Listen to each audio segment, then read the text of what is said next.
En segundo lugar, excusar a Cristina Juarranz, que habéis visto en el programa que está previsto que moderara esta mesa. Cristina Juarranz es la directora de Cooperación Multilateral, Horizontal y Financiera de la agencia, pero un imprevisto última hora le ha impedido estar aquí. Moderaré yo la mesa. Mi nombre es Javier Gavilanes, soy el jefe de Departamento de Cooperación Sectorial de la agencia, trabajo en el equipo de Cristina. Desde este departamento hacemos el seguimiento del trabajo de la agencia en los distintos sectores y, por supuesto, en género y en gobernabilidad y derechos humanos, sectores que están íntimamente ligados con esta sesión.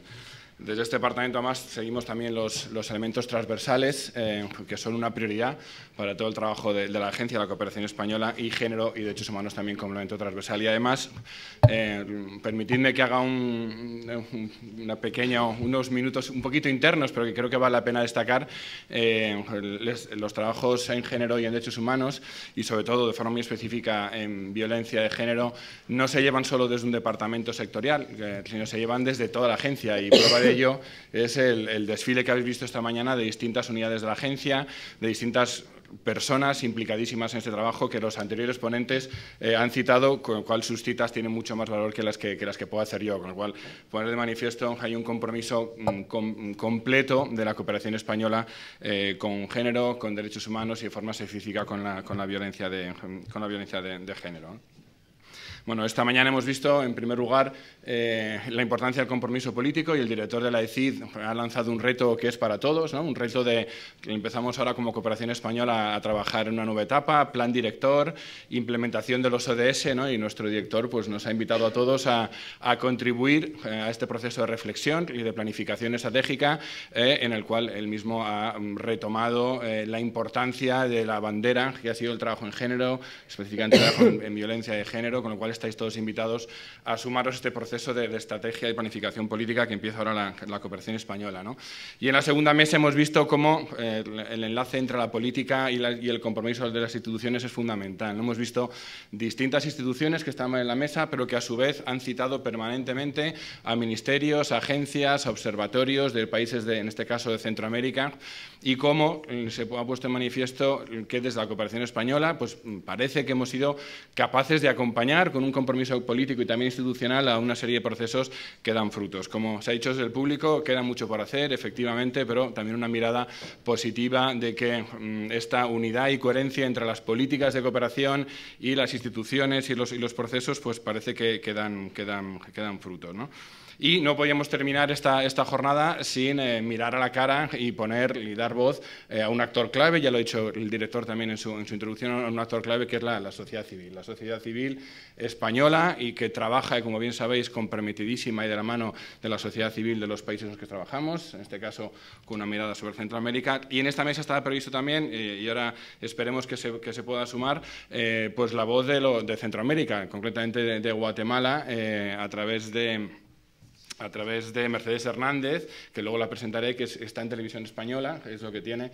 Hoy es un día importante, y de hecho habíamos intentado también contar con más voces de la sociedad civil de otros países de la región, pero lo bueno es el motivo por el que no pueden estar aquí, que es el que tenían muchísimos compromisos, tanto en sus países de origen como en España, los que estaban por aquí. Quiere decir que, bueno, pues que las campañas, que la sensibilización, como se pone de manifiesto también con tu intervención, pues realmente son útiles, son necesarios, y es un tema que nos interesa mucho que esté así, con lo cual estamos encantados de no poder tener a más representantes de Centroamérica si el motivo es atender a otros compromisos como los de Mercedes. En esta mesa, como decíamos, la voz de la sociedad civil desde tres enfoques muy complementarios, ¿no? Por un lado, la experiencia en la incidencia y defensa de los derechos de mujeres a través de si os parece bien en este orden, de la primera intervención por parte de Ayeti, de Rafaela. En segundo lugar, la experiencia en la acción directa en la protección y apoyo de las mujeres víctimas de la violencia, con la experiencia de CIDEAL a través de Héctor Sainz. Y en tercer lugar, la experiencia del cambio de mentalidad a través de la sensibilización, a través de la experiencia de Cristina y de Plan Internacional. Entonces, si os parece, intervenimos en este orden, aunque en realidad son intervenciones muy complementarias, que no hace falta un orden riguroso. Si os parece, hacemos así, y con lo cual empezamos con la presentación de Rafaela. Rafaela participa en la dirección colegiada de Ayeti, que es una de las ONGs históricas en esta materia en España.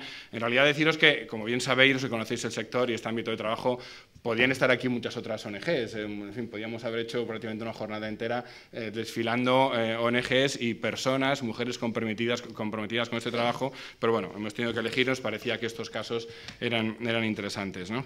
Como decía, Rafaela participa en la dirección colegiada de IETI, llevando los temas de gobernabilidad democrática e incidencia y el área de investigación aplicada y participativa.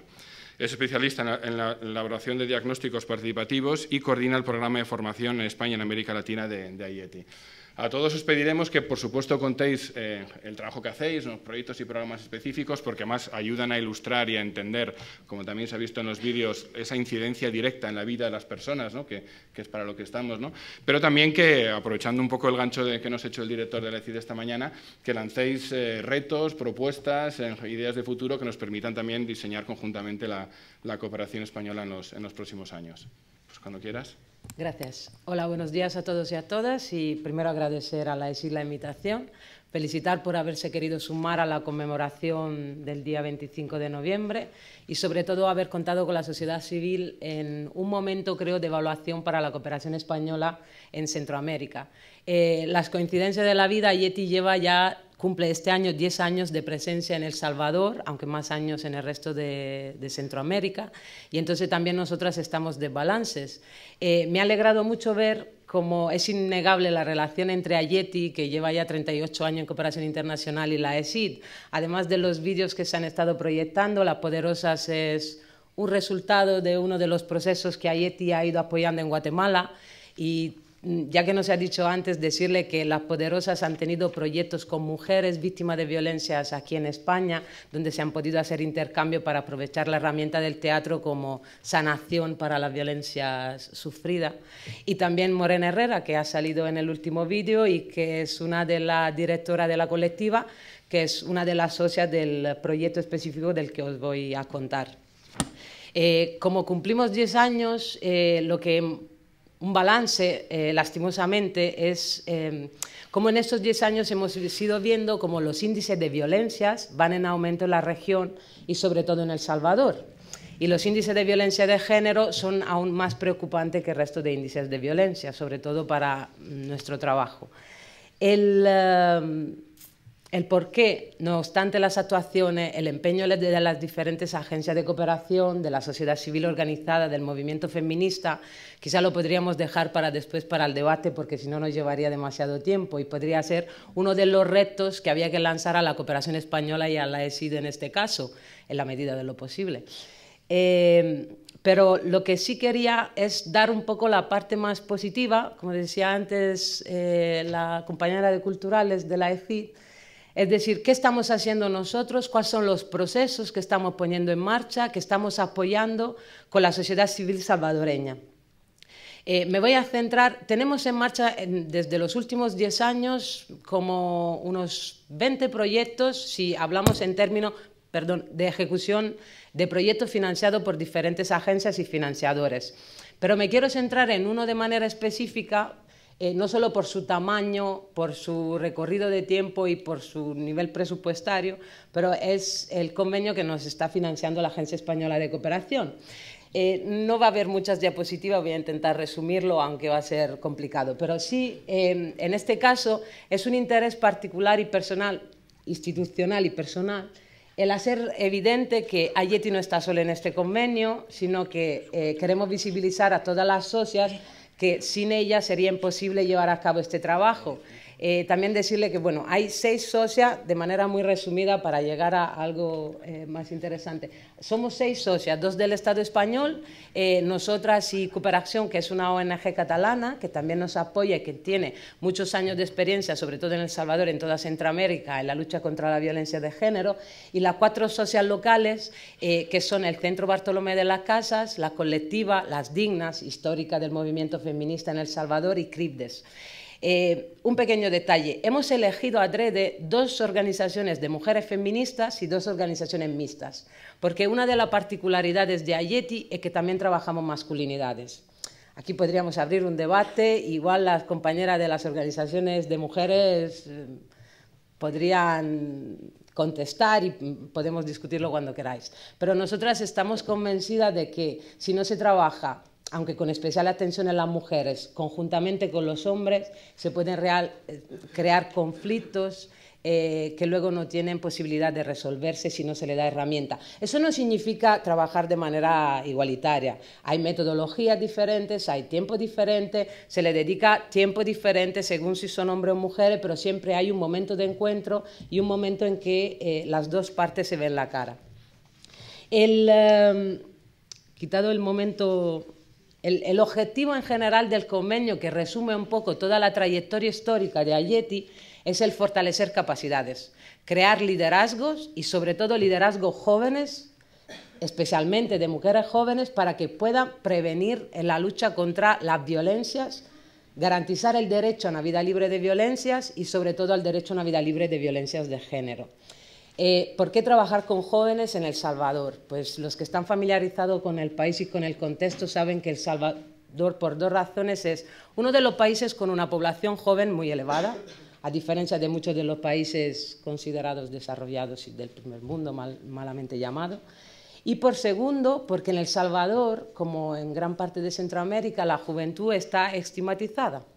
Solo por el mero hecho de ser joven, en muchos casos es criminalizados. Entonces también no podemos obviar el control que tiene la Mara en el territorio, la influencia que tienen en los estados y en la gobernabilidad del país. Y entonces muchas veces, para resumirlo muchísimo, solo con el mero hecho de ser joven se sospecha que se es parte de una de las pandillas o de las maras, sobre todo porque desde siempre y más últimamente la Mara está reclutando cada vez gente más joven, sobre todo varones, para evitar luego tener que dar la cara delante de la justicia por los mecanismos que conocemos. La foto que está aquí es justo una de las pancartas hechas por los jóvenes y las jóvenes de nuestro proceso el año pasado en San Salvador, en el mismo día tal como hoy, mientras se marchaba y se estaba manifestando en contra de la violencia de género el 25 de noviembre. También los departamentos, a nivel territorial, cuando nos planteamos dónde trabajar, lo que vimos era la necesidad de mejorar el trabajo en el ámbito rural. Un país con pocos recursos económicos y pocos recursos humanos, sobre todo, preparados para poder trabajar en la lucha contra la violencia de género, si llega poco irregular los ámbitos urbanos, donde las instituciones están más presentes, el problema sigue siendo la parte rural, porque hay dificultades en acceder por cuestiones de infraestructura, porque el personal no se quiere desplazar a las zonas rurales porque no es exactamente muy agradable vivir en cantones o municipios que no tienen condiciones de vida muy agradable, que digamos. Entonces decidimos movernos en la parte rural y sobre todo porque nuestras socias locales tienen experiencia de años en esta zona rural. Ustedes saben que muchas de las organizaciones de la sociedad civil salvadoreña siguen ligadas a los territorios donde estuvieron luchando durante el conflicto armado. La Colectiva, Las Dignas, el CRIPDES, son todas organizaciones que estuvieron antes en la defensa de la población durante la guerra y se han quedado ligadas a esos territorios. Entonces es un ligado histórico y por eso la población tiene un alto nivel de confianza en estas organizaciones, porque no son temas que se pueden trabajar con organizaciones que acaban de aparecer de un día para otro, sino que se necesita ese trabajo diario y esa confianza con la población local. La cuestión también fue, una vez decidido la población, una vez decidido dónde queríamos llevarla a cabo, paréntesis, todo eso no lo ha decidido Aieti.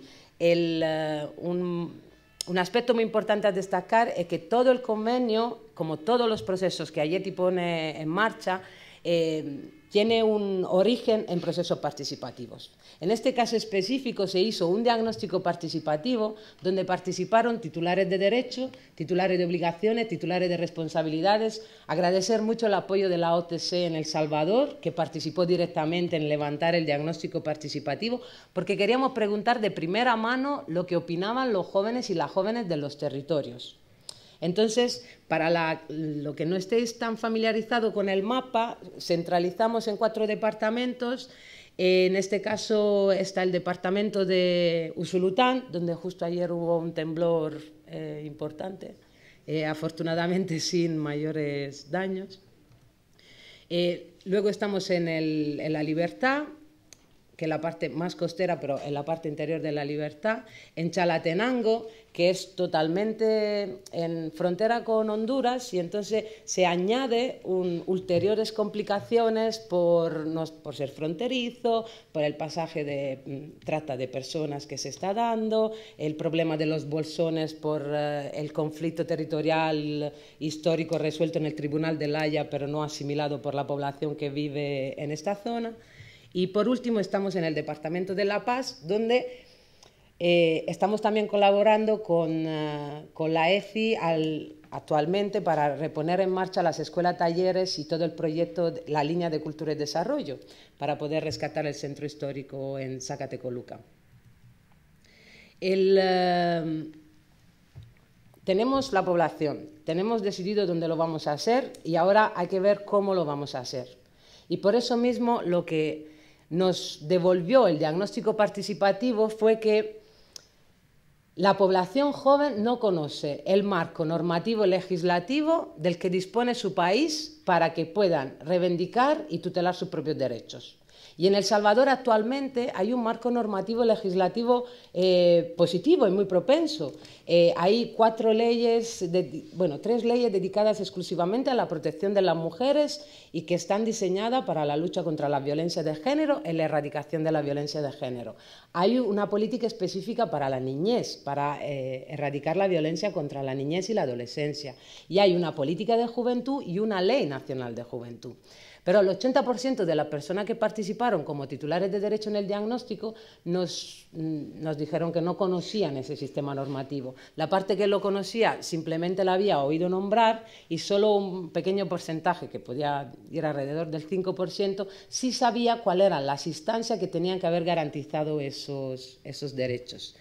Entonces, para no alargarlo más y centrarnos en la parte más de qué estamos haciendo. Lo que estamos haciendo es empoderar a los jóvenes, sobre todo a las jóvenes, para crear liderazgos y para que esos liderazgos puedan llegar a incidir en las agendas políticas y posicionar en las agendas políticas, en las agendas públicas, todas las necesidades y capacidades de la población joven, pero sobre todo reivindicar que se les tutele los derechos que debería de garantizar el Estado.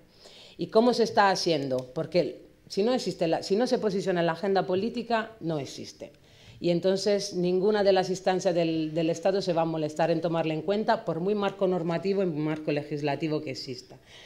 Los jóvenes están dentro de los procesos formativos, que no son procesos formativos de talleres al uso, sino son procesos formativos que están destinados a la deconstrucción cultural del sistema patriarcal, que es en realidad el fondo de lo que conlleva al final la violencia de género. Entonces estamos llevando a cabo a través de herramientas culturales toda esa deconstrucción cultural.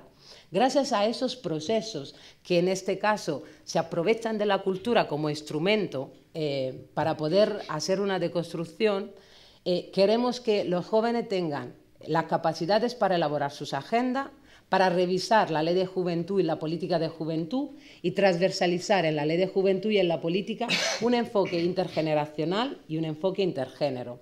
Porque lo que suele pasar es que la ley y la política para jóvenes las diseñan los adultos.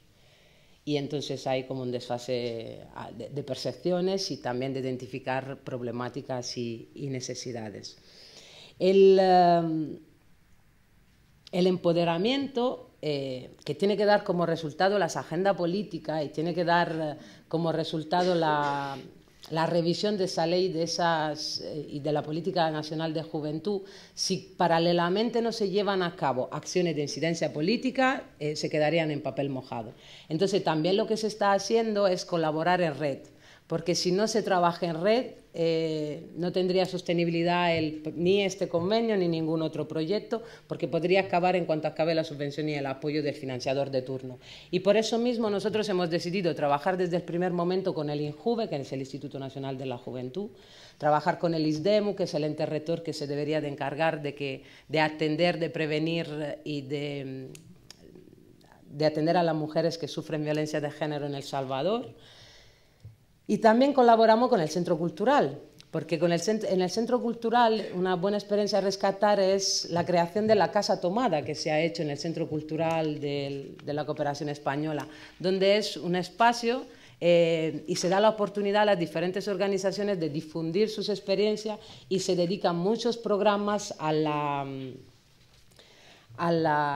los proyectos que luchan contra la violencia de género. Como ya me ha llegado el aviso, me voy a saltar unas cositas, pero lo que sí quería es llegar a lo último. Dentro de las múltiples actividades que nos da tiempo a rescatar y que hemos ido haciendo, sí quiero contarles de una, que es en el marco de la creación de conocimiento de este convenio, hemos llevado a cabo una investigación sobre las causas de la violencia de género en los 4 departamentos donde estamos trabajando. Está prácticamente finalizada y se va a empezar a presentar la próxima semana. Esa investigación que se ha hecho sobre la causa de la violencia de género no es una investigación, es una aproximación, y lo que ha querido hacer es llevar a cabo un proceso participativo y se ha contado directamente con los jóvenes y las jóvenes de los departamentos.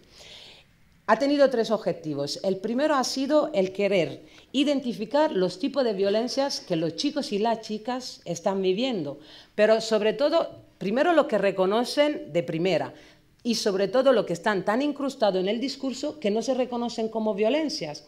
A lo largo de esta mañana se ha hablado mucho de la violencia sexual, la violencia en pareja. Tenemos también que rescatar y que verbalicen cuál es la violencia de Estado, sobre todo sobre las mujeres. En El Salvador el aborto está penalizado. Esa es una de las violencias. No garantizar los derechos sexuales y reproductivos es violencia que están practicando las instituciones sobre las mujeres.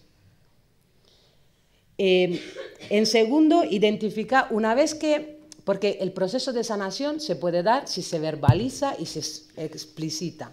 Una vez explicitado y verbalizado, pues se van a buscar primero las defensas en el marco jurídico y legal y luego, para ir más allá, cuáles son las herramientas personales e individuales y colectivas, personales y colectivas que pueden ayudar a superar, a prevenir y a sensibilizar para llegar al fin a una disminución o para nosotros lo mejor sería la erradicación de la violencia de género en El Salvador. Gracias. Muy bien, perfecto.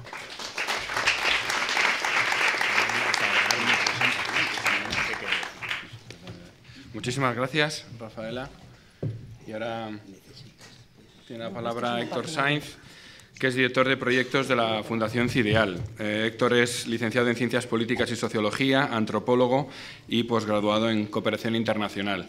Es experto en aplicación de metodologías de cooperación al desarrollo y a lo largo de los últimos 25 años ha participado en muchísimas misiones de identificación, formulación, evaluación de proyectos y programas de cooperación al desarrollo. No me he enterado de lo que has dicho, pero... Bueno, pero es todo cierto y todo bueno. ¿Puedo quitar entonces? Sí.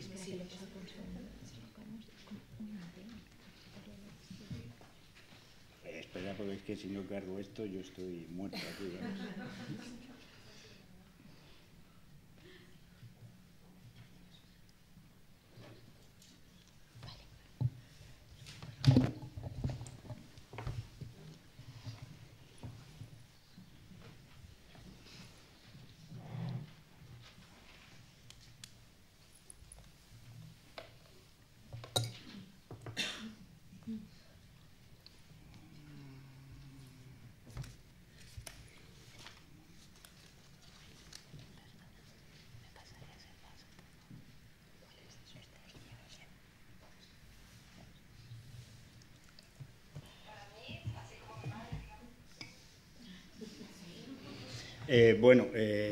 Gracias, Javier, por lo que hayas dicho y gracias a las instituciones que han organizado este seminario por invitarnos, a la Fundación CIDEAL y, sobre todo, gracias a ustedes en avance por la paciencia que les solicito para que me aguanten estoicamente el ratito que voy a hablar, ¿no? Bueno, nosotros...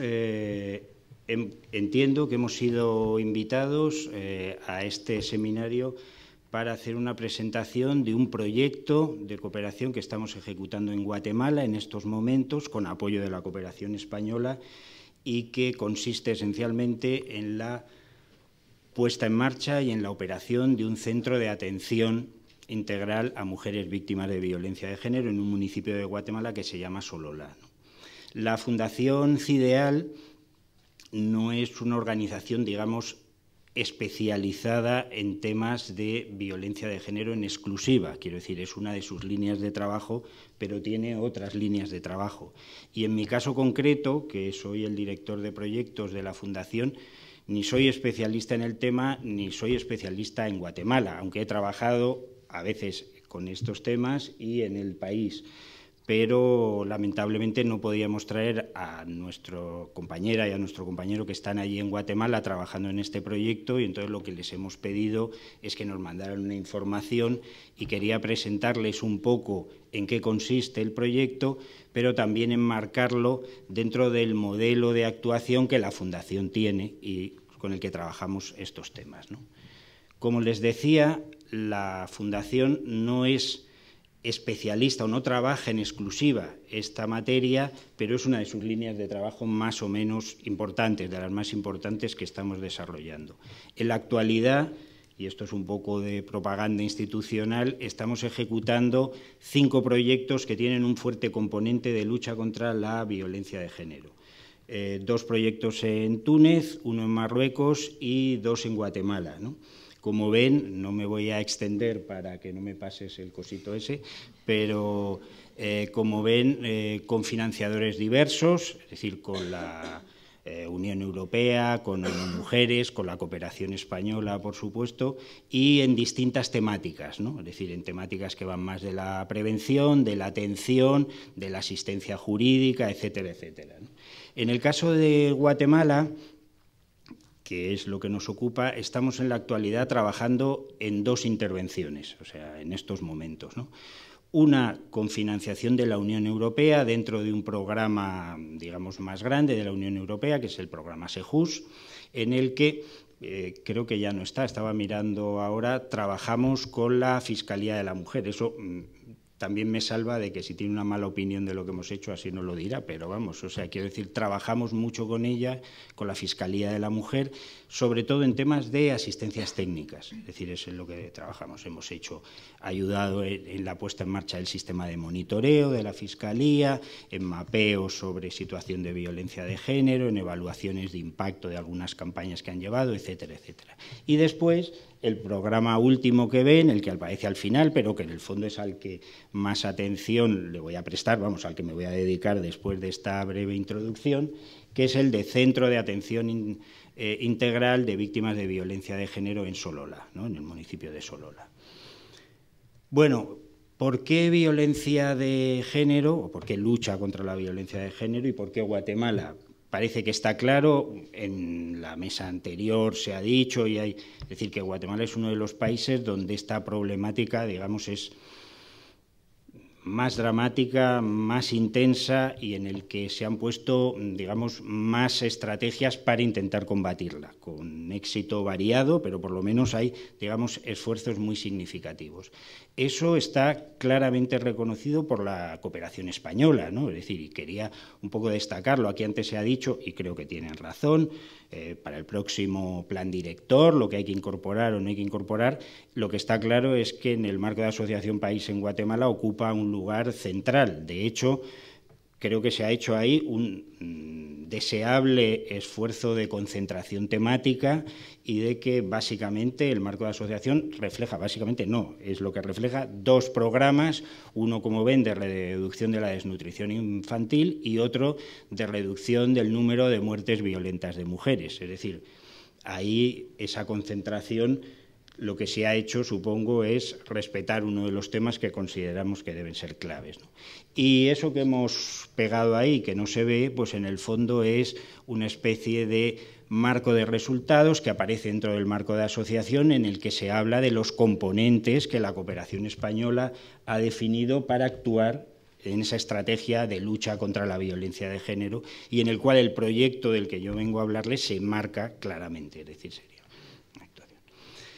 Pero si antes de empezar a ver este proyecto reflexionamos un poco sobre, digamos, el modelo de lucha contra la violencia de género, ¿no? Es decir, qué ejes de intervención grosso modo, y simplificando e insistiendo en que yo no soy un experto, deberíamos trabajar, o por lo menos nosotros conceptualizamos que deben trabajarse.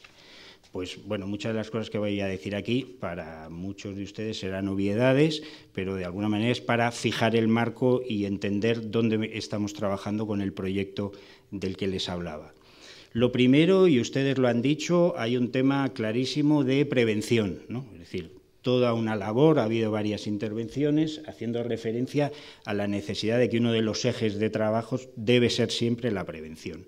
El problema de la prevención es que al final cabe todo, digamos, la prevención es el mundo, ¿no? Entonces hay que definir claramente los ámbitos de la prevención, desde, digamos, la prevención que vinculamos con sensibilización, que ya de por sí es suficientemente ambiguo, pero que hablamos de sensibilización que puede ser de carácter más general o dirigida a algunos colectivos, yo que sé, en los colegios, en los centros de trabajo, para los medios de comunicación, etcétera, etcétera. Es decir, sensibilización, formación, podríamos decir, en términos generales, hasta donde ya abrimos completamente la caja de los truenos y hablamos de prevención sobre las causas que provocan el fenómeno. Y entonces ahí es donde aparece un batiburrillo que hay que intentar definir en cada uno de los casos, porque se habla de la desestructuración, de determinadas conductas, del alcoholismo, de la pobreza, y al final la prevención es el mundo, ¿no? Entonces hay que tener un poco de cuidado para, de alguna manera, definir en cada ámbito concreto cuáles son los factores causales de la violencia sobre los cuales es más eficaz una estrategia de prevención.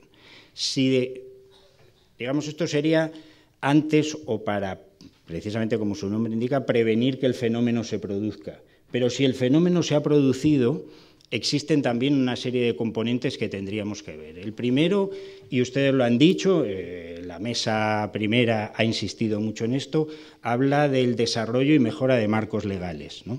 En el que básicamente hay, digamos, dos grandes modelos de actuación o dos grandes tipos, de dos líneas de trabajo principales. Por una parte, el desarrollo de marcos legislativos, leyes, decretos, normas, bla, bla, bla, todo eso que quieran, y por otro, el de la formación y sensibilización a los tomadores de decisiones, es decir, legislativo, ejecutivo, judicial, los distintos poderes que de alguna manera tienen que desarrollar los marcos normativos. Eso es una línea de trabajo en el que el principio, las organizaciones sociales, trabajamos relativamente poco, es decir, no es nuestra competencia, ¿no? Diríamos, junto a eso está la mejora de los procesos de denuncia. Vale, ya tenemos un marco legislativo, tercera generación, lo que tal, pero tenemos que tener unos canales de denuncia que sean seguros, fiables, amigables. Por ejemplo, esto en Guatemala es un problema bastante grande. Muchas de las mujeres, sobre todo si son mujeres indígenas, tienen una resistencia muchas veces muy justificada a acceder a los canales de denuncia puestos en marcha porque chocan claramente con algunas pautas culturales que ellas tienen y se sienten doblemente agredidas o doblemente victimizadas cuando tienen que denunciar. Y después todos los temas que harían referencia a información, asesoría, para que se conozca, y un tema que creo que usted señaló, el tema de los sistemas de protección. Es decir, junto a los canales de denuncia hay que asegurar que a las mujeres que denuncian tienen un sistema de protección que sea eficaz, seguro y tal. Complementario de esto estaría la mejora, otro de los temas que han señalado ustedes muy claramente en la primera mesa, de la mejora de los procesos de investigación y de judicialización. Es decir, si no mejoramos todo eso, el enfrentarse al fenómeno de la violencia en sus, digamos, distintas manifestaciones es muy difícil. Para eso, y ustedes han hablado, están las guías, los procedimientos, la capacitación de operadores y la coordinación de operadores. En muchos de los países vemos que esa coordinación todavía es muy débil, es decir, que la policía, que la medicina, que la fiscalía, que los jueces funcionan un poco cada uno por su lado, y todo eso es fundamental para que los procesos de investigación y los procesos judiciales sean eficaces y de alguna manera den una respuesta. Y junto a eso también hablaríamos de los sistemas de información. Es Es decir, sistemas de información que sean compartidos, que se conozcan. Creo que ahí el papel muchas veces de los observatorios sirve tanto para la prevención, pero también nos da pistas de qué es lo que ocurre con cada uno. Y por último, para ir muy... disculpen, les diría lo que nosotros estamos trabajando dentro del programa SEJUS de la Unión Europea, básicamente se concentra en esos dos componentes. Son asistencias técnicas que van orientadas a contribuir a la mejora de esos dos componentes. Y por último nos quedaría el tema de la atención integral. Digamos, ahí de la atención integral, como ven, salimos de nuevo del ámbito, hasta ahora hemos estado hablando de determinados poderes, judicialización, bueno, todo esto, yo no soy especialista, pero ya me entienden, y ahora empezaríamos a hablar otra vez de un terreno más amplio, servicios sociales, apoyo, asistencia. En este caso, ¿cuáles son las principales líneas de trabajo que apoyamos? Los centros de atención a las mujeres, evidentemente, centros de atención psicológicos, legales, médicos, etcétera. Los espacios de acogida, la generación de espacios de acogida, la formación de redes de trabajo, es decir, no todos pueden hacer todo y tenemos que tener especialistas para cada una de las problemáticas. Y, por último, la generación de ingresos o de recursos para que las mujeres víctimas de violencia de alguna manera recuperen su independencia y puedan construir una nueva vida.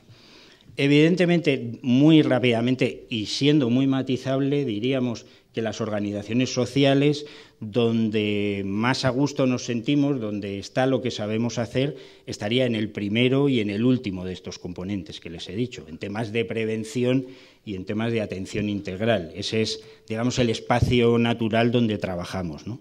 Aunque no quiere decir que podamos hacer contribuciones en alguno de los otros, pero diríamos nuestro ámbito natural de trabajo estaría centrado en estos. Precisamente el proyecto del que venía a hablar... ¡Oh, ya estoy en los 5 minutos! ¡Qué horror! Me ha pillado. Bueno, pues el proyecto se referiría a este último ámbito. Bien, este proyecto donde se ejecuta... Fíjate, 5 minutos. Se ejecuta en Sololá. Todos ustedes, el que conozca... Guatemala conoce Sololá porque está al lado del lago Atitlán y ahí es donde cada uno que tiene un fin de semana normalmente va ahí a Chichicastenango a gastarse la pasta y tal, y aunque está en Sololá es digamos, actúa sobre 8 municipios, me parece, del entorno del lago. No es una de las zonas, digamos, con unos mayores índices de violencia de género de Guatemala. Evidentemente no tiene las cifras de Ciudad de Guatemala, primero porque no es comparable la población que hay ni los niveles de desestructuración de un lado o de otro, pero es también bastante significativo. Es una zona, como ustedes la mayoría sabrán, de fuerte componente indígena, lo que genera una cierta dificultad en los temas de atención y de diálogo, diríamos, intercultural o como quieran llamarlo. Y esto. Bueno, el objetivo del proyecto, por ir muy rapidito, como ven, habla de prevención y tratamiento. Realmente diríamos que son 3/4 de tratamiento y 1/4 de prevención, es decir, que nos hemos dedicado mucho más al tratamiento. Ya les decía que lo más importante es la puesta en marcha y la operación de un centro de atención integral a víctimas y que hay algunas actividades que ahora veremos muy rápidamente que hacen referencia a temas que podemos vincular a la prevención. Tiene 3 resultados o componentes, uno que es, ya se lo he dicho, la atención psicológica, médica y legal, otro el tema de la emancipación económica y otro el fortalecimiento de organizaciones, que es donde se vinculan aspectos de prevención, como luego veremos. Muy rápidamente les diría, bueno, en la atención hasta ahora, por las cifras que nos han mandado nuestros compañeros, hay unas 500 mujeres que han sido atendidas. Esta cifra es un poco tramposa, porque les estuvimos preguntando y, claro, a veces una mujer aparece en los 3 atenciones y entonces habría que disminuirlo, pero no es en todos los casos. Pero les diría, he estado viendo en las estadísticas que ponía la señora Mildred, la fiscal, y esto, pues, que habría unos 1.300 casos, pensemos que estemos atendiendo como unos 300, o eso es un porcentaje relativamente menor de todos los que se producen en ese departamento, pero ya significativo, ¿no?, con este centro que acaba de ponerse en marcha, vamos, y tal y esto. Después, en el tema de la promoción, pues llevamos, digamos, una estrategia clásica, conocida, digamos, ONGeril a tope, ¿no?, en el sentido de capacitación,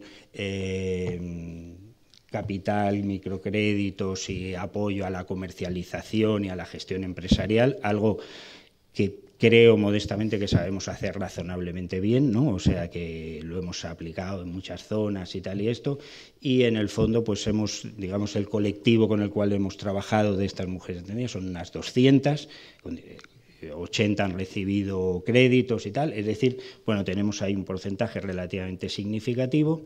Y después, en el tercero que les decía, en el que se mezclan un poco la prevención y la atención, diríamos, hay una línea de trabajo que es vinculada a la segunda del establecimiento de redes, el que se puede establecer una red de derivación de las casi 500 mujeres atendidas, 25 hemos podido derivarlas a otros centros especializados porque el tipo, digamos, de problemática que presentaban no era adecuado para el trabajo que estábamos haciendo y habíamos establecido redes con otras instituciones. Después hemos insertado este centro, que en principio depende del municipio de Sololá, con redes nacionales, departamentales y municipales para asegurar su sostenibilidad cuando termine la intervención. Y, por último, hemos impartido un diplomado de especialización en el que han participado unas 70 personas, ¿no? Bien, eso es, me salto a las fotitos y para terminar, reflexiones finales. Las reflexiones finales no son para quedarse calvos, es decir, porque la mayoría son bastante evidentes, pero aunque sean evidentes creo que hay que señalarlas. Lo primero, que es un problema complicado, y si es un problema complicado no tiene soluciones simples, ¿no? O sea, eso digámoslo así. Lo segundo, que para buscar algún tipo de solución eficaz hay que intentar un abordaje integral, es decir, y una colaboración interinstitucional, que ni solo lo público ni solo las organizaciones sociales somos capaces de tener una incidencia significativa y que solo en la medida que seamos capaces de coordinarnos hay posibilidades de tener efectos significativos. Tercero, que los programas, los proyectos o lo que se haga debe tener una orientación hacia el impacto que se tiene en las mujeres. Es decir, es muy lamentable el que haya montones de proyectos. Digamos, los dos vicios que yo veo en los proyectos son o la dispersión, cada uno hacemos una cosita por aquí, o el que los productos sean el fin. Decimos, hemos dado tantos cursos, hemos hecho tantos no sé qué, pero ¿esto qué efecto ha tenido sobre las mujeres? ¿En qué medida esto ha significado en algo una mejora en su situación? Y entonces tenemos que hacer un esfuerzo siempre porque en todos los proyectos, digamos, miremos un poco hacia arriba e intentemos ver qué tipo de efectos. Cuarto, que esto tiene, perdona, que igual me estoy pasando un poquito, que esto tenemos que intentar ese abordaje integral y colaboración interinstitucional, articularlo dentro de una estrategia nacional. Ahí sí que las autoridades nacionales tienen un papel de liderazgo clave. La cooperación puede ayudar, puede ser un aporte muy significativo, puede traer experiencias, puede lo que sea, pero si no hay una estrategia nacional donde nos podamos insertar, la segunda de las conclusiones es un saludo a la bandera. Penúltimo, el tema de los aspectos culturales. Ya se lo he dicho, es un tema súper complicado, pero es un tema que hay que tener muy en cuenta, porque son un tipo de problemática, un tipo de vulneración de derechos muy sensible para las personas que lo padecen y muchas veces el abordaje que hacemos, posiblemente con la mejor voluntad, no sea el más adecuado, ¿no? Entonces hay que tener mucho cuidado y reflexionar sobre ese tema mucho. Y luego, por última cuestión, lo que ya les dije al principio, la importancia de la prevención. La prevención es fundamental, pero hay que intentar definirla en unos términos operativos y no tener el vicio de pensar que al final prevención es todo y todo cabe, porque si no acabamos, o sea, poniendo el medio y el fin lo perdemos. Y nada, perdonen por el exceso y tal, y muchas gracias.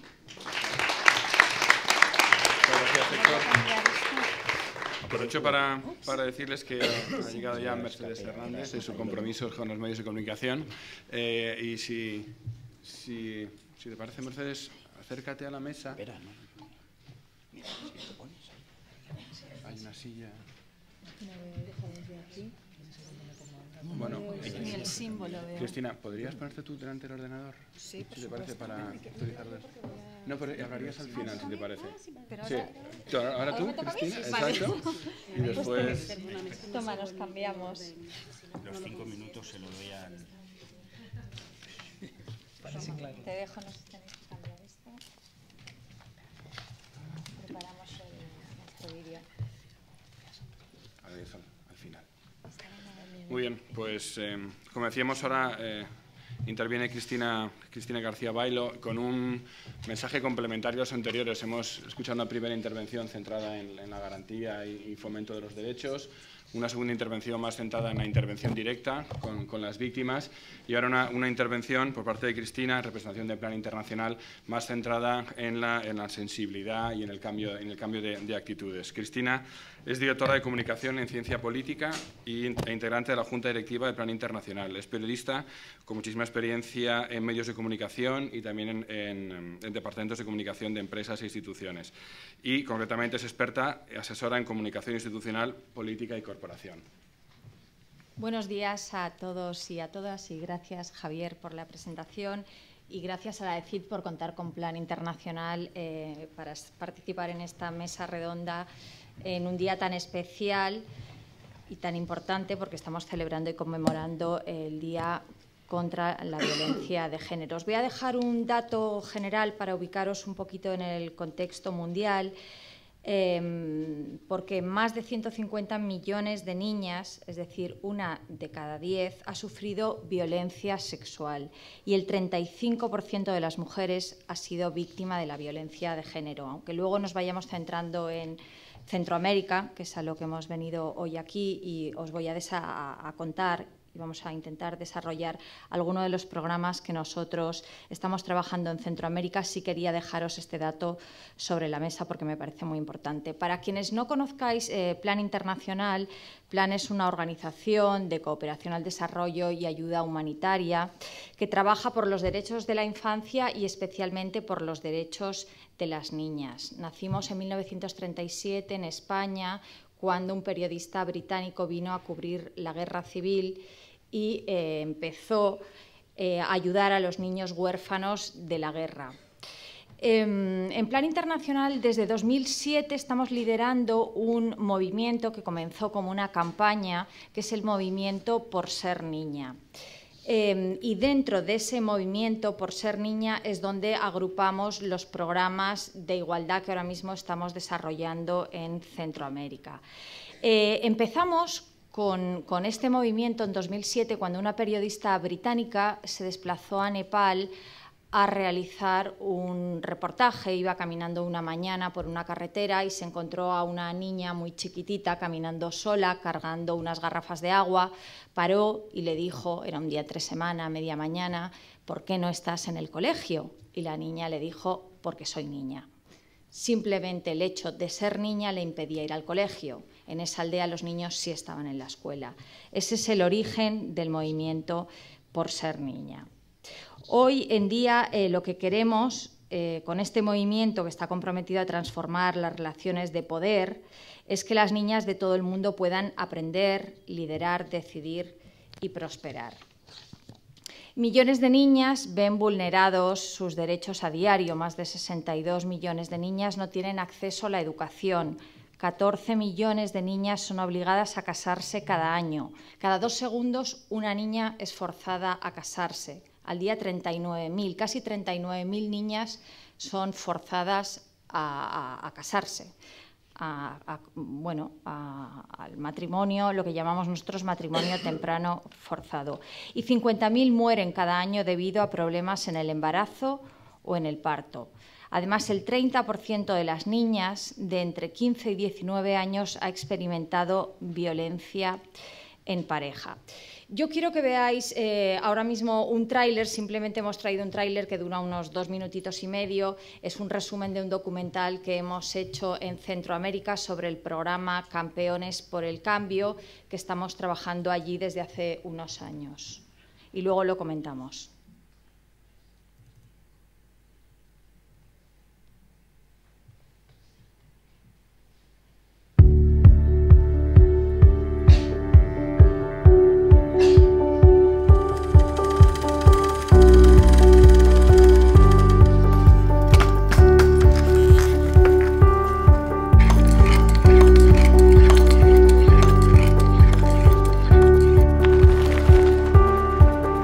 es un viaje bien largo, a la vez difícil, pero creo que no es imposible.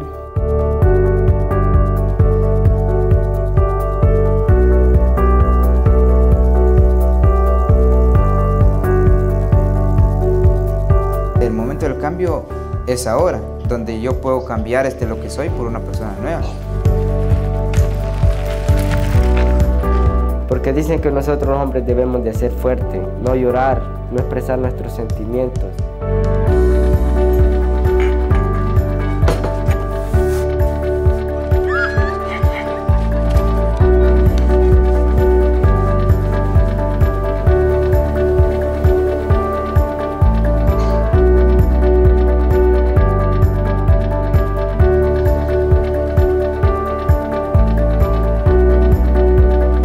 Hay que dar un paso hacia adelante y dejar el pasado detrás. Me dije a mí mismo que tenía el poder de cambiar y lo estoy haciendo porque el cambio no se logra desde un día para otro.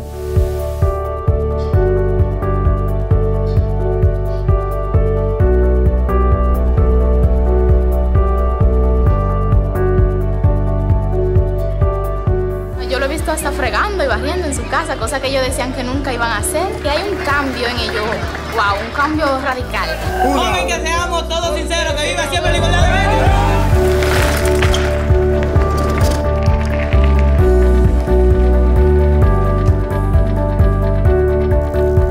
La violencia lo que genera es más violencia y yo quisiera darle un fin a eso de la violencia.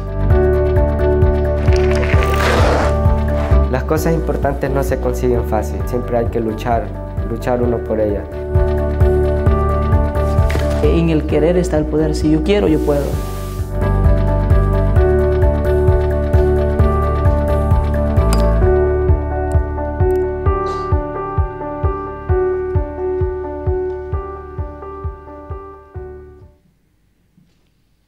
Bueno, habéis visto el tráiler de Ese soy yo, el documental que presentamos en exclusiva el domingo pasado con motivo del Día Internacional de la Infancia en Madrid.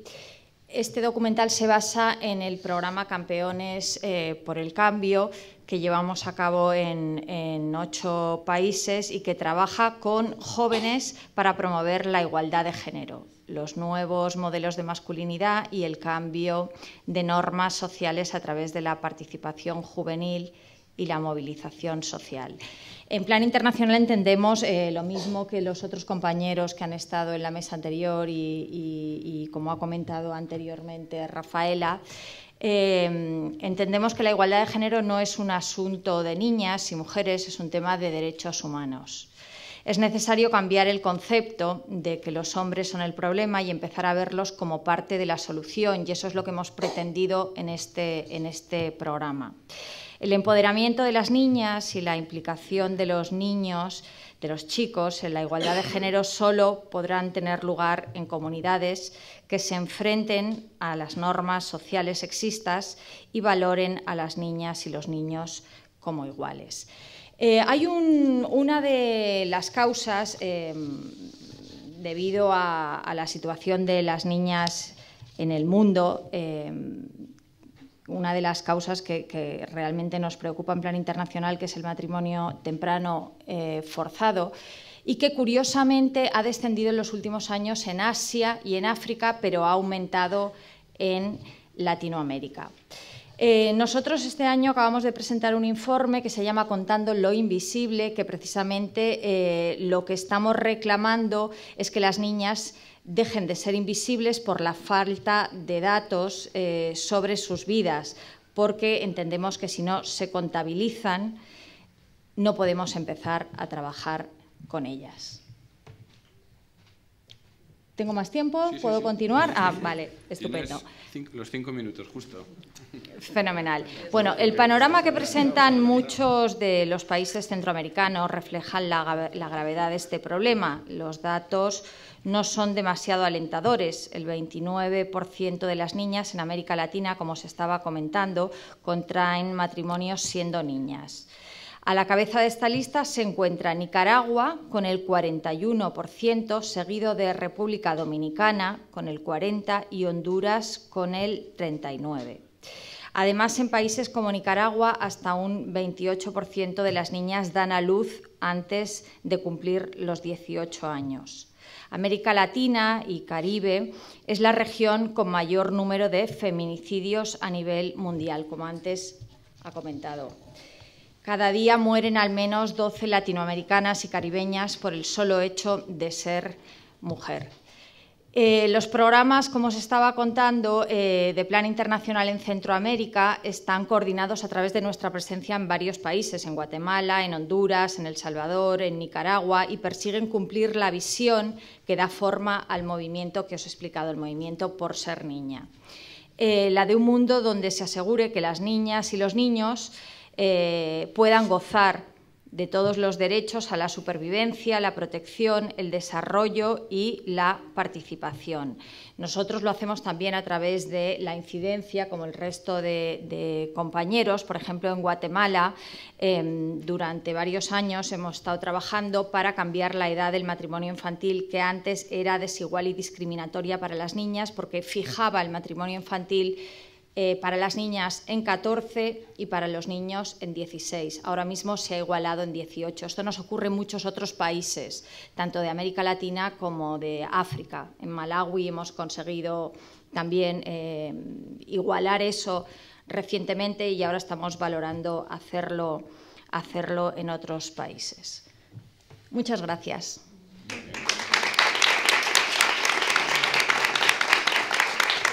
Muchas gracias, Cristina.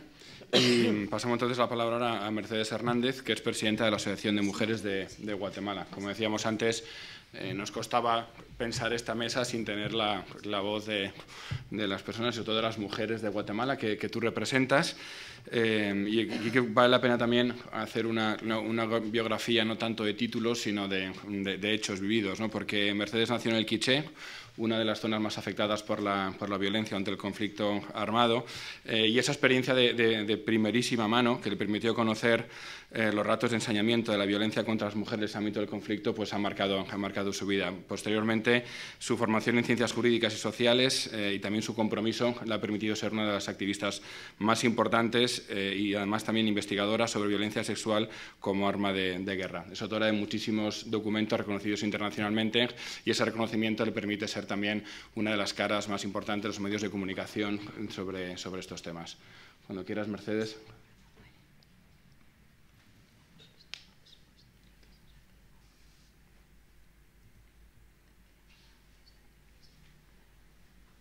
¿Cómo se le da para que se vea la pantalla? Hay que hacer que se baje. No. Sí. Héctor, tú lo has hecho antes, ¿no? Bueno, lo he hecho de casualidad. Bueno, hay que hacer que... Perdón, es que yo no soy usuaria de PC y...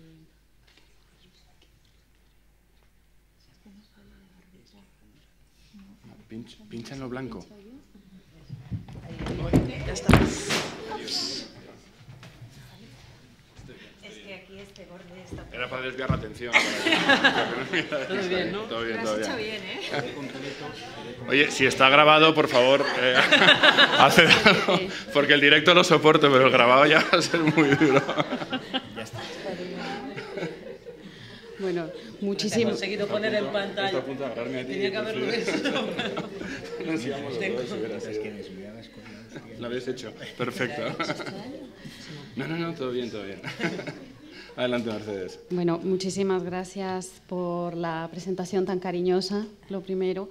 Y luego, realmente quiero decirles que lo más difícil a esta hora de la mañana, en un día viernes, yo creo, es conceptualizar e intentar, que es a lo que yo me dedico, categorizar de qué hablamos cuando hablamos de la violencia feminicida, de qué hablamos cuando hablamos del feminicidio.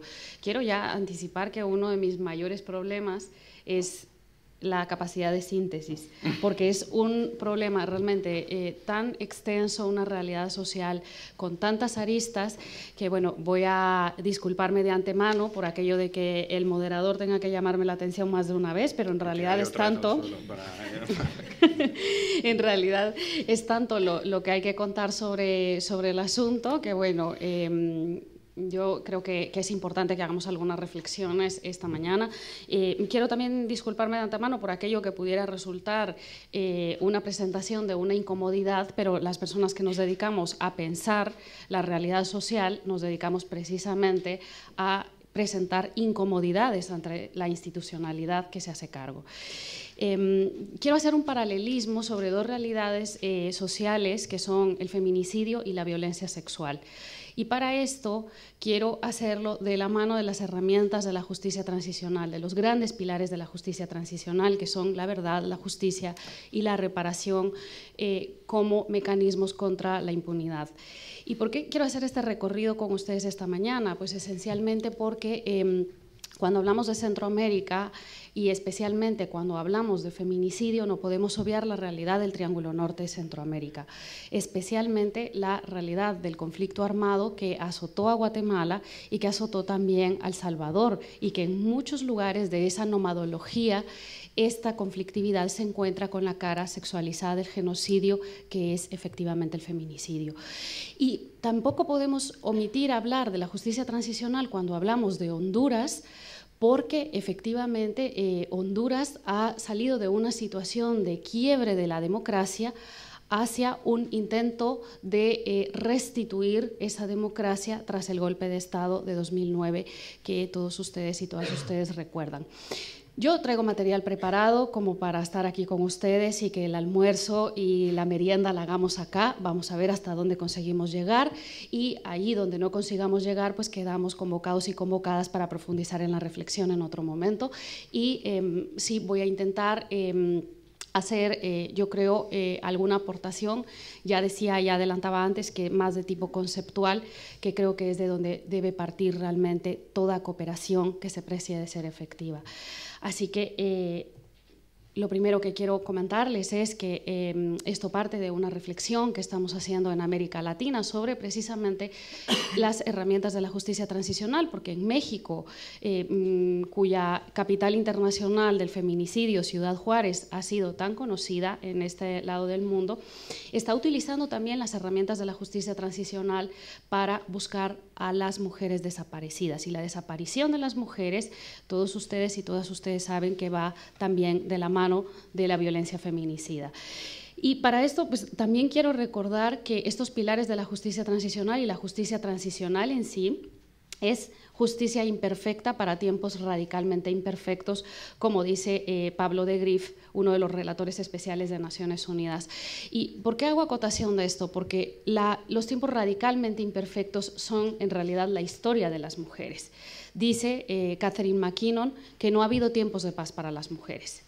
Y lo sabemos perfectamente en Centroamérica, porque a la realidad de conflicto armado solamente sucedió otra modalidad de guerra contra las mujeres, contra la población en general, que nos obliga incluso, y aquí quiero dejar una ya de las primeras recomendaciones para la Agencia de Cooperación, que es enfatizar sobre la reconceptualización de lo que entendemos por guerra.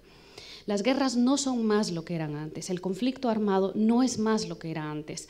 Antes, en realidad, la guerra era un asunto de caballeros, donde ellos tenían la deferencia de matarse murallas afuera de la ciudad, y sin embargo, ahora la guerra es una guerra contra la población civil desarmada no combatiente, es decir, contra las mujeres, contra los niños y las niñas, que, como estoy segura se ha dicho a lo largo de esta mañana, son las víctimas centrales de todos los conflictos contemporáneos, y no solamente de la conflictividad armada tal como la conocemos a día de hoy. Por supuesto, no puedo evitar en esta reseña hablar del caso concreto de Guatemala, no solamente porque es el que mejor conozco, sino porque todos ustedes y todas ustedes que trabajan con realidades de otros países van a encontrar que en realidad las raíces son comunes.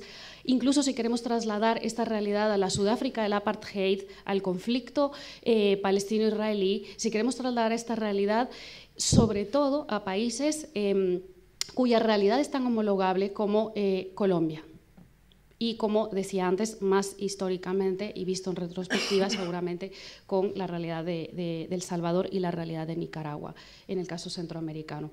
Las cifras son devastadoras, más de 700 mujeres son asesinadas cada año en Guatemala, pero uno de sus precedentes más importantes lo podemos encontrar, como ya había anunciado, en el conflicto armado interno. Hay una proyección de que más de 100.000 mujeres fueron violadas durante el conflicto armado en Guatemala. Y una se pregunta, ¿qué papel juega la violencia feminicida? ¿Qué papel juega la violencia sexual en esta modalidad de conflictos armados contemporáneos, en esta modalidad de las nuevas guerras, como las pensadoras latinoamericanas llaman a esta guerra contra las mujeres? Y para eso una se tiene que hacer una pregunta que es fundamental, y es ¿por qué matan a las mujeres? Viéndolo a la luz del caso guatemalteco, por supuesto lo que tenemos que decir y concluir es que el feminicidio es un lenguaje, y es un lenguaje que le habla a las mujeres en particular, pero también a la sociedad en su conjunto. Y lo que estamos obligados y obligadas a hacer es hacer inteligible ese lenguaje, sus códigos, y poder comprender, para poder también sobre todo, trabajar a nivel de políticas públicas en la prevención. Y ahora, más adelante, voy a hablar un poco más sobre esto. Si ustedes ven, durante el conflicto armado interno en Guatemala se lanzó el mensaje, pero además no fue un mensaje tácito o sobreentendido, fue un mensaje directo, con una política protocolizada, de que las mujeres indígenas eran el enemigo interno. Es decir, las mujeres fueron nombradas el enemigo interno del Estado. Pero esto es solamente un ejercicio de extrema honestidad por parte del Estado guatemalteco, porque en realidad las mujeres somos tratadas en todos los países del mundo como el enemigo interno. Cuando el Estado abdica de su obligación de prevención, obviando, por supuesto, la mayoría de acuerdos internacionales que ha firmado y que ha ratificado, trata a las mujeres como el propio enemigo interno, y no hay un solo país del mundo en el cual el Estado no esté en una deuda profunda, en una deuda histórica y actual con las mujeres y con la vida de las mujeres. Uno de los asuntos más importantes, creo yo, en los cuales tenemos que centrarnos es en qué es lo que entendemos por feminicidio y en qué es lo que entendemos por violencia de género. Vean ustedes, hoy celebramos algunos logros y algunos hitos, y también conmemoramos la lucha histórica de las mujeres en este 25 de noviembre que llamamos Día Internacional contra la Violencia de Género. Pero cuando hablamos específicamente de asesinatos de mujeres, no nos preguntamos de qué género es la violencia. Ni el término ni la conceptualización violencia de género nos dice de qué género es la víctima, de qué género es el perpetrador, es decir, de qué género es el sujeto activo, de qué género es el sujeto pasivo de la violencia basada en el género. Con lo cual, para hablar de asesinatos de mujeres, violencia de género es una conceptualización que en América Latina afortunadamente hemos superado. Y ustedes verán también que hay múltiples acepciones de qué es el feminicidio cuando hablamos de específicamente esa modalidad de violencia extrema contra las mujeres. ¿Y qué es lo que hemos podido avanzar en Latinoamérica? Acá tienen ustedes algunas ideas forzosamente muy pixeladas de cuáles son los avances en materia de conceptualización y más tarde en materia de tipificación del delito. Recuerden que en más de 15 países se ha tipificado ya el delito de feminicidio. A mí también me ha pasado alguna vez, y en peores lugares. Entonces, el asunto es, cuando nos hacemos esta pregunta de qué es el feminicidio, la respuesta más contundente, la más clara y la más cercana, por supuesto, es que es el asesinato de mujeres por el hecho de ser mujeres. Pero esta no es toda la respuesta. Ahora, tiene una enorme potencia explicativa porque aquellos crímenes en los cuales se asesina a las personas por lo que son los crímenes de odio. Y aquí ya tenemos la primera gran batalla ganada. Generalmente se llamó a la violencia contra las mujeres, en el caso de los asesinatos de mujeres, como crímenes pasionales. Y eso ustedes lo saben porque todavía tenemos titulares de periódicos donde se titula así. ¿Qué ocurre? Que al decir que se asesina a las mujeres por lo que son, no por lo que hacen, sino por lo que son, categorizamos el crimen de odio. Es decir, el feminicidio no es un crimen de pasión, es un crimen de odio. Pero también el feminicidio, decimos en Latinoamérica, es un continuum de violencias que abarca un enorme abanico, donde por un lado tenemos la violencia más conocida, la más extendida en todo el planeta, que es la violencia en el ámbito de la pareja, donde pasado, presente y futuro de las mujeres está sistemáticamente amenazado por hombres que pretenden tener una relación con ellas, que la tienen o que la tuvieron.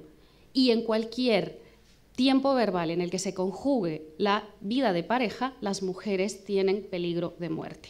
Y eso lo sabemos muy especialmente en el Estado español. Ahora bien, cuando se abre ese abanico, que es a lo que hemos llamado el continuum de violencias, vamos a encontrar la privación de alimentos para las niñas en algunas culturas, vamos a encontrar, por supuesto, la mutilación genital, vamos a encontrar la violencia sexual, de la cual he hablado antes, y vamos a encontrar una enorme cantidad de violencias, y cuando el resultado sea de muerte, vamos a estar siempre en presencia de violencia feminicida. Ahora bien, el feminicidio no es solo esto. En sus grandes líneas, el feminicidio es la convergencia de tres enormes lógicas de poder. Una lógica de poder colonialista, una, por supuesto, neoliberal, y la lógica de poder más antigua y, lamentablemente, la de que mejor salud goza, que es la lógica patriarcal. Y en materia de tipificación, ya propiamente, en la mayoría de las leyes especiales que se han creado en Latinoamérica, se ha conceptualizado ya el feminicidio también como un delito donde hay participación del Estado, no siempre directa. Y esto es una enorme aportación y vincula directamente la responsabilidad internacional, la responsabilidad de la comunidad internacional en su conjunto, especialmente cuando el discurso se traslada al feminicidio conceptualizado como crimen de lesa humanidad, como crimen contra la humanidad, donde el perpetrador se convierte en un hostis humani generis, un enemigo de toda la humanidad. Y a ver si conseguimos desarrollar más ampliamente esta idea. Hay muchas conceptualizaciones sobre el feminicidio que se han hecho, hay una sobre la que yo quiero llamar especialmente la atención, por estar en desacuerdo con ella. Y ahora que el término feminicidio, además, bueno, demostrándonos que a veces también puede llover de abajo hacia arriba, si me permiten, y subrayo y entrecomillo esta frase anterior, porque Latinoamérica ha conseguido exportar esta categorización, tanto como para que en Italia se hiciera una propuesta de ley contra el feminicidio y tanto como para que en España, en Galicia, por ejemplo, haya habido ya una propuesta de ley autonómica que incluye la conceptualización, la categoría con vías a ser tipo penal de feminicidio. Es decir, el debate ya está también aquí en el Estado español. Y esta es una de las grandes ventajas de este diálogo que permite la cooperación internacional, que es en esta ventana privilegiada al mundo, que es la cooperación internacional, ese diálogo es totalmente posible y es totalmente factible. Ahora bien, hay que advertir también sobre las grandes trampas que puede tener ese mismo diálogo. Una de ellas es esta conceptualización, la de feminicidio íntimo. Porque si estamos hablando de la enorme categoría de crímenes contra la humanidad, queremos recluir en el ámbito de la intimidad, del cual ya habíamos sacado y politizado la violencia contra las mujeres, otra vez esta violencia que es la cara sexualizada del genocidio más antiguo de la humanidad, que es el que se ha cometido contra las mujeres, y queremos otra vez recluirlo ahí. Esta es una reflexión que quiero dejar simplemente aquí sobre la mesa, porque este diálogo está ya para todos y para todas también en el Estado español. Pero el feminicidio, yo creo, debe ser conceptualizado también como una violación de derechos humanos. Y si esto se consiguiera entender a cabalidad, realmente aquí podríamos concluir el diálogo, porque si aceptamos que es una violación de derechos humanos, tenemos que aceptar la responsabilidad estatal, sí o sí. Ahora bien, el feminicidio también es terrorismo machista y muy esencialmente en escenarios de conflicto armado o de nuevas modalidades de la guerra, sí o sí es un elemento del bioterrorismo. Y cuando generalmente hemos pensado sobre qué es el terrorismo o qué es esto del bioterrorismo, hemos pensado casi siempre en inoculación, que también la hubo durante el conflicto armado en Guatemala y en El Salvador, de enfermedades a las personas, donde centros de salud mental se convirtieron en laboratorios para las grandes farmacéuticas y las multinacionales de la medicina, y también lo entrecomillo. Casi siempre nos trasladamos ahí, pero casi nunca conceptualizamos que la violencia feminicida también tiene al cuerpo masculino como una herramienta, como un arma de la guerra contra las mujeres.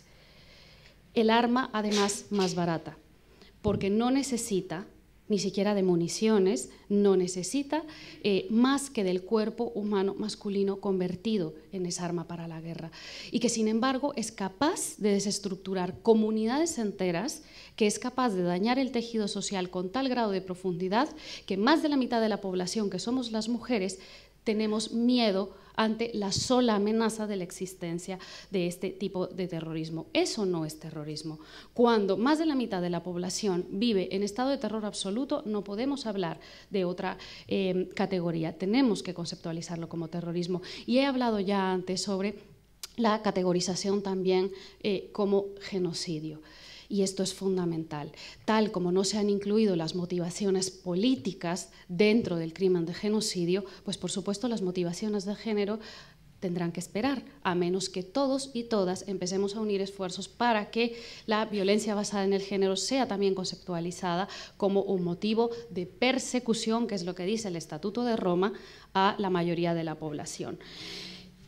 Pero ¿cómo tenemos que entender? Sí. Bueno, dice acá que tengo 5 minutos, a ver cuánto es en realidad y a ver hasta dónde podemos llegar en 5 minutos. Otro día quedamos y lo conversamos más ampliamente. ¿Cómo podemos conceptualizar mejor estas violencias y cómo podemos hacer encajar formas tan complejas como la violencia terrorista? Yo creo que es fundamental entender que estas modalidades de violencia son un ataque al cuerpo político colectivo del Estado y de la comunidad a través de los cuerpos individuales de las mujeres. Y cuando digo comunidad, el grupo comunitario, y digo comunidad internacional también, que es una de las aspiraciones, creo, debemos tener, que el feminicidio efectivamente sea un crimen que atente contra la conciencia de la humanidad en su conjunto. Y había dicho antes que, por supuesto, es un lenguaje, es una pedagogía que a veces es visible y otras veces no, de la violencia política. Voy a adelantarme muchísimo, no voy a pasar por las partes de Guatemala más concretamente, pero sí quiero, por ejemplo, que ustedes vean esta gráfica. Acá ustedes pueden ver, creo que se ha desconfigurado un poco, pero sí ustedes pueden ver cómo en escenarios de conflicto armado se puede comprender bastante bien esta cara sexualizada del genocidio, que es el feminicidio. Ustedes pueden ver, hacia 1983 hay un momento, todavía gobernando Ríos Montt, hay un momento en el cual la cantidad de homicidios de hombres desciende frente a la cantidad de asesinatos de mujeres que se incrementa. ¿Cómo puede ser posible que un conflicto armado, que en aquel momento ya estaba regulado por el derecho de la guerra, con todo lo que esa expresión puede incluir, se pueda haber ensañado tan especialmente con la permisividad del Estado contra las mujeres, y hemos dicho que las mujeres somos la población civil desarmada no combatiente, excepto algunas mujeres que se involucran dentro del aparato propiamente del aparato armado? Pues bueno, aquí creo que se puede comprender bastante bien, porque el genocidio es un delito motivado, por supuesto, por la intención de eliminar total o parcialmente a un grupo, pero es también un intento de eliminar la reproducción de ese mismo grupo. Y para eliminar la reproducción de ese grupo, forzosamente hay que pasar por los cuerpos de las mujeres. Es decir, apropiarse de la vida y de la sexualidad de las mujeres. Aquí es muy importante, entonces, quiero decirles, y creo que es uno de los grandes papeles, de los grandes retos que tenemos como ONGs de derechos humanos, como ONGs feministas, etcétera. Y yo creo que uno de los grandes retos es poder entender que, como dice Caputi, el feminicidio no es una posibilidad, sino es una enorme necesidad del sistema patriarcal para su propio mantenimiento. Pero lo más importante, creo, es poder entender qué es lo que ocurre y qué es lo que en realidad une a unos feminicidios con otros. ¿Cuál es el hilo conductor común que tenemos entre los feminicidios perpetrados en Honduras, en Salvador, en Nicaragua, en España? Entender esos hilos comunicantes nos va a dar la clave para realmente poder hacer una lucha internacional, una lucha transnacional contra la violencia hacia las mujeres. Y una de las claves probablemente la podemos encontrar en Jill Radford, una de las grandes pensadoras también del feminicidio, y ella advierte que una de las principales estrategias desarrolladas para invisibilizar el feminicidio es la individualización. Los feminicidios, dice Radford, que son perpetrados se conciben como eventos aislados, y cuando se advierten patrones y conexiones entre una serie de asesinatos, entonces se sostiene que son el resultado de la acción aislada y enloquecida de un psicópata y no una expresión recurrente de la violencia sexual masculina. Esto es uno de los elementos y de los grandes retos a trabajar en conjunto. Poder entender que la responsabilidad penal puede ser individualizada, pero que hay una política de Estado que es transnacional, que es global, que es realmente la autora intelectual de los crímenes contra las mujeres en cualquier lugar del planeta. Y esto yo creo lo puedo pasar muy rápidamente, pero volviendo a las herramientas de la justicia transicional, por supuesto tenemos que asegurar sí o sí que hay que historizar el feminicidio y la violencia feminicida. El no hablar de las violencias que han ocurrido en el pasado, es decir, el mirar al futuro con intento de olvido, es falsificar el pasado. Y esa falsificación del pasado no nos permite encontrar las raíces comunes que unen a los feminicidios en tiempos de guerra y en tiempos de ausencia de guerra, si es que esto realmente para las mujeres puede ser posible. Pero también es fundamental, yo creo, que pensemos en términos de la verdad, de la justicia y de la reparación contra la impunidad en las grandes categorías. Y aquí está uno de los grandes retos, porque no solamente podemos pensar en la lucha contra la impunidad en materia de justicia nacional territorial. Uno de los mayores retos de las alianzas transnacionales es pensar en la justicia extraterritorial, en la justicia internacional y, por supuesto, pensar que los feminicidios pueden ser perseguibles a través de la justicia universal por el principio de jurisdicción universal que nos permitiría perseguir a cualquier agresor sin importar la nacionalidad que tenga y también sin importar la nacionalidad de las víctimas. Es decir, tenemos que trabajar fuertemente rumbo a que los feminicidios sean realmente categorizados como un crimen contra la humanidad, lo cual nos permitiría que la mayoría de ellos, ahí donde se puedan descifrar esos hilos comunes que permiten analizar una violencia sistemática y generalizada contra las mujeres, puedan ser esos crímenes inindultables, imprescriptibles, inamnistiables, se le pueda negar el derecho de asilo a los perpetradores de estos crímenes, es decir, estaríamos trabajando en materia de protección internacional también, otro de los grandes retos que tenemos, y por supuesto nos permitiría realmente hacer una defensa, yo creo, muchísimo más sólida en materia de alianzas internacionales y universales en la lucha contra la violencia de las mujeres. Finalmente, yo sí quiero dejar un solo análisis acá para ustedes y para terminar con esto. En materia de lucha contra la impunidad, por supuesto, no se puede obviar que acá, cuando intentamos categorizar qué es el feminicidio, por supuesto, estamos hablando de adaptar la realidad social a los principios que tenemos, por ejemplo, de persecución en el derecho penal. Esto es extremadamente importante y creo que una de las enormes aportaciones de la cooperación internacional ha sido el apoyo a la jurisdicción especializada. La jurisdicción especializada es, yo creo, realmente una de las mejores herramientas de lucha contra la impunidad. No es suficiente, pero para llegar a la jurisdicción especializada antes tenemos que entender la necesidad de tipificar adecuadamente los crímenes donde la vida de las mujeres desciende de esa calidad de bien jurídico protegido para el Estado y termina siendo una vida, como dice la autora Judith Butler, que ni siquiera es digna de duelo social, es decir, en muchos casos ni siquiera es digna de ser llorada. ¿Por qué entonces tipificar el feminicidio? Bueno, La realidad, como se ha expuesto a lo largo de toda la mañana, demuestra que la vida humana de las mujeres está perseguida de diferentes maneras y también es más perseguida que la vida humana masculina. Entonces, la pregunta que se hacen sistemáticamente, sobre todo juristas, pero también quienes se acercan, aún no siendo juristas, al análisis del feminicidio, es, ¿pero no daríamos suficiente protección a las mujeres con la utilización del tipo básico, es decir, el homicidio, añadiéndole una agravación cuando el móvil sea el odio o el sexismo, como a veces agravamos un delito básico por la relación de parentesco, por ejemplo, o por la alevosía? Y yo creo que aquí la respuesta debe ser contundentemente no.